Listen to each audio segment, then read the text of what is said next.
Hello everyone, I am Jyoti Jingar, lecturer Computer Science from Government Polytechnic College, Chittorgarh. Today we are going to discuss instruction set of 8085 microprocessor. यहाँ हम देखते हैं instructions क्या होते हैं. An instruction is a command to the microprocessor to perform a given task on a particular data.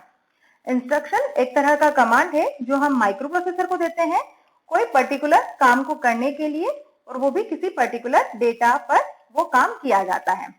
जैसे अगर हम देखें कि हमें कहीं दो नंबर को जोड़ना है तो हम कमांड माइक्रोप्रोसेसर को देंगे और उसके साथ हम उन दो नंबर मतलब अगर मुझे 5 और 6 को ऐड करना है तो वो डेटा भी हम उसे देंगे विद कि हमें क्या काम करवाना है. ऐड अगर करवाना है तो ऐड कमांड देंगे. तो इस तरह से इंस्ट्रक्शंस लिखे जाते हैं. Each instruction format has two part. Instruction format के दो पार्ट होते हैं. एक होता है ऑपकोड और दूसरा होता है ऑपरेंड. ऑपकोड क्या होता है? It is the first part of an instruction which tells the computer what function to perform. तो ये हमारे इंस्ट्रक्शन का पहला पार्ट होता है ऑपकोड, जो कंप्यूटर को बताता है कि उसे कौन सा फंक्शन परफॉर्म करना है. अगर हमें एडिशन करवाना है तो हम ऐड कमांड देंगे. अगर हमें सब्ट्रैक्शन मतलब बाकी करवाना है तो हम सब्ट्रैक्ट कमांड देंगे. Every computer has an operation code or opcode for each of its function. Her function के लिए हर कंप्यूटर में अपना एक ऑपरेशन कोड या ऑपकोड होता है. एडिशन के लिए अलग ऑपकोड है और सब्ट्रैक्शन के लिए अलग कोड है. इस तरह से जो भी फंक्शन हमें इंप्लीमेंट करना है उनका अपना ऑपकोड या ऑपरेशन कोड होता है कंप्यूटर में. अब बात करते हैं ऑपरेंड की. Operand is the second part of the instruction which tells the computer where to find और स्टोर द डेटा और इंस्ट्रक्शन. ऑपरेंड जो है वो हमारा सेकंड पार्ट होता है इंस्ट्रक्शन का, जो कंप्यूटर को बताता है कि आपको डेटा कहां पर मिलेगा जिस पर आपको ऑपरेशन परफॉर्म करना है. अगर मुझे एडिशन करना है दो नंबर्स का तो वो दो नंबर कहां होंगे? रजिस्टर में होंगे, मेमोरी में होंगे या हम डायरेक्टली उन नंबर को दे देंगे. तो ये चीज ऑपरेंड बताता है. The number of operand worries among computers. Number of operand की कितने ऑपरेंड यूज होंगे एक इंस्ट्रक्शन में वो डिपेंड करता है कंप्यूटर टू कंप्यूटर. तो यहाँ हम देखते हैं on the basis of number of address instructions are classified as. तो नंबर ऑफ एड्रेस के कितने नंबर ऑफ एड्रेस के अकॉर्डिंग इंस्ट्रक्शन को क्लासिफाई किया गया है.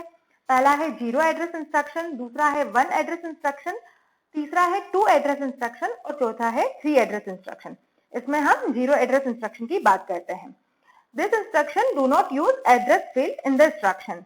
मतलब यहाँ पर ऑपरेंड यूज नहीं होता है इन इंस्ट्रक्शन में. अब है stack is used in 0 address instruction.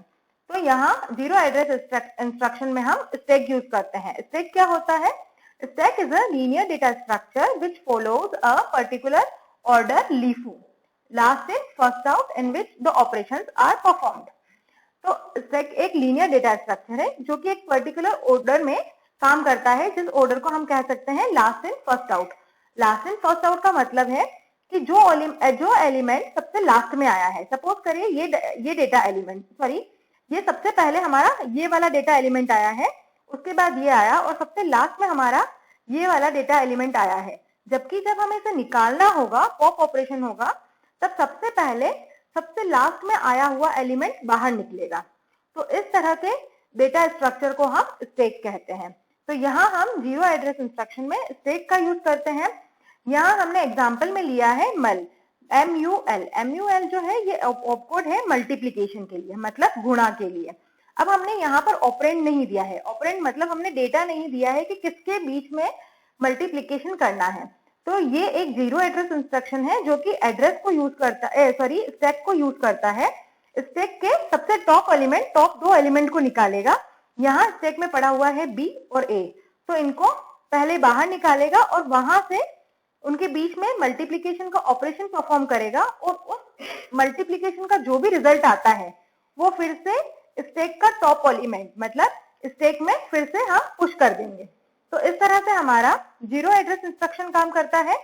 Stack को यूज करते हुए कोई ऑपरेशन परफॉर्म किया जाता है और उसका रिजल्ट फिर से स्टैक में ही सेव कर दिया जाता है या स्टोर कर दिया जाता है. अब हम बात करते हैं 1 एड्रेस इंस्ट्रक्शन की. This is used as implied accumulator implied accumulator register for data manipulation. Accumulator क्या होता है? हमारा रजिस्टर A जो है उसे हम accumulator कहते हैं।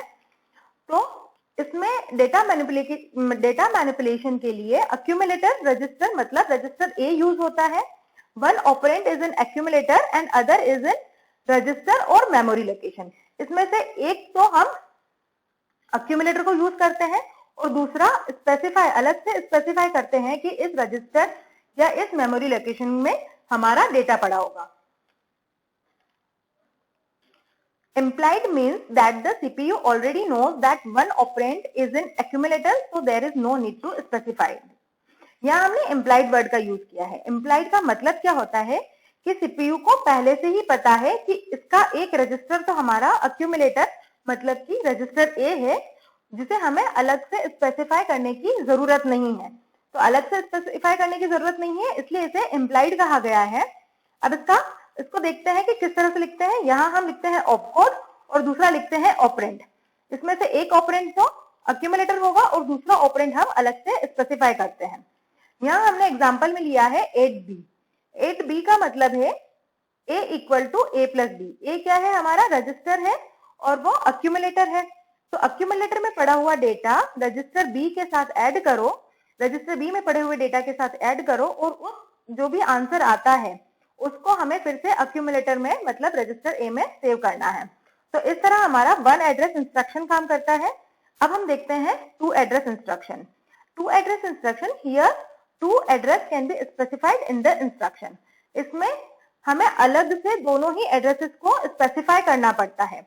Here result can be stored at different location rather than just accumulator, but require more number of bits to represent address. यहाँ पर क्या करते हैं? यहाँ पर हम दो ऑपरेंड लेंगे, तो हम उस रिजल्ट को जब स्टोर करेंगे तो उसे अक्यूमुलेटर में स्टोर करने की जगह हम किसी और जगह भी स्टोर कर सकते हैं, चाहे हम रजिस्टर में करें चाहे हम मेमोरी एड्रेस पर करें। पर इसके लिए अलग से हमें एक और ऑपरेंड की आवश्यकता होती है और इसलिए उसे हम मोर नंबर ऑफ बिट्स की रिक्वायरमेंट होती है अलग से ऑपरेंड लिखने के लिए। तो इसका हम एग्जांपल देखते हैं। यहाँ हमने लिया है ऐड, जो कि हमारा ऑपकोड है। डेस्टिनेशन एड्रेस है हमारा रजिस्टर बी और सोर्स एड्रेस है हमारा रजिस्टर सी। तो हमें क्या करना है? ऐड मतलब हमें दो नंबर को जोड़ना है। वो दोनों नंबर हमारे रजिस्टर बी और रजिस्टर सी में पड़े हुए हैं, उनको जोड़ा और उनका रिजल्ट जो है वो फिर से डेस्टिनेशन रजिस्टर जो कि हमारा रजिस्टर बी है उसमें स्टोर कर दिया है। तो इस तरह से टू एड्रेस इंस्ट्रक्शन काम करता है। अब हम देखते हैं three address instruction. This has three address field to specify a register और मेमोरी लोकेशन। इसके यहाँ पर एक तो ऑपकोड होता है और थ्री एड्रेस फील्ड होते हैं, जिसमें से एक होगा हमारा डेस्टिनेशन एड्रेस, दूसरा है सोर्स एड्रेस और तीसरा भी सोर्स एड्रेस है। Program created are much short in size, but number of bits per instruction increases.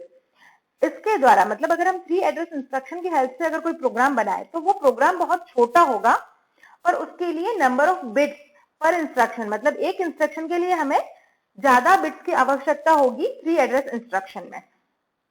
यहाँ हम देखते हैं opcode, destination address, source address और सेकेंड सोर्स एड्रेस। तो एग्जाम्पल में लिया है add B comma C comma D. तो यहाँ हमारा B जो है वो डेस्टिनेशन एड्रेस है, ऐड ऑपकोड है, C जो है पहला सोर्स एड्रेस है और D जो है वो दूसरा सोर्स एड्रेस है। तो रजिस्टर C और रजिस्टर D में जो पड़ा हुआ है उसको एडिशन करो और उसका रिजल्ट है उसे हमें रजिस्टर B मतलब हमारे डेस्टिनेशन एड्रेस में सेव करना है। तो इस तरह से थ्री एड्रेस इंस्ट्रक्शंस काम करते हैं। Thank you friends.